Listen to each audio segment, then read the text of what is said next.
8 120টি 1 টাকার মুদ্রা ও 2 টাকার মুদ্রায় মোট 180 টাকা হলে কোন প্রকারের মুদ্রা সংখ্যা কত? আচ্ছা, তাহলে ধরি 1 টাকার মুদ্রা 2 টাকার মুদ্রা, 2 টাকার মুদ্রার মান তো বেশি, ঠিক আছে না? 1 টাকার মুদ্রা হচ্ছে, তাহলে আমি ধরি 2 টাকার মুদ্রা হচ্ছে XT, ধরি 2 টাকার মুদ্রা হচ্ছে কতটি? XT।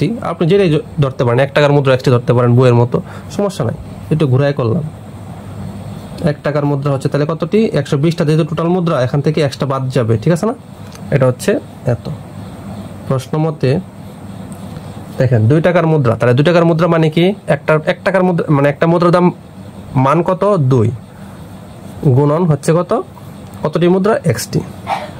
আপনার কাছে একটা মুদ্রার মান হচ্ছে 10 টাকা, ঠিক আছে? আপনার কাছে মুদ্রা আছে 5টি, তাহলে গুণ দিবেন না, 5 × 10 = 50 টাকা। তো এরকম যোগ হচ্ছে কত? 1 ইন্টু, কারণ কি 1 টাকার মুদ্রা, এগুলো হচ্ছে কি 1 টাকার মুদ্রা, তাহলে 1 টাকার মুদ্রার মান হচ্ছে 1 টাকা, আছে হচ্ছে আপনার কাছে 120 মাইনাস XT। এই দুই বলছে কি এই দুই মুদ্রার মান টোটাল যোগ করে টাকা পাওয়া হয় তাই মাত্র 180 টাকা, তাহলে এই যে দিলাম 180 টাকা, ঠিক আছে?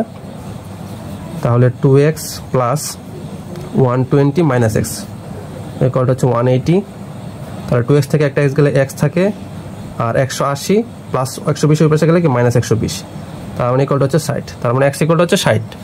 তাহলে সুতরাং এটা হচ্ছে কি, এটা তো 2 টাকার মুদ্রা, তাহলে সুতরাং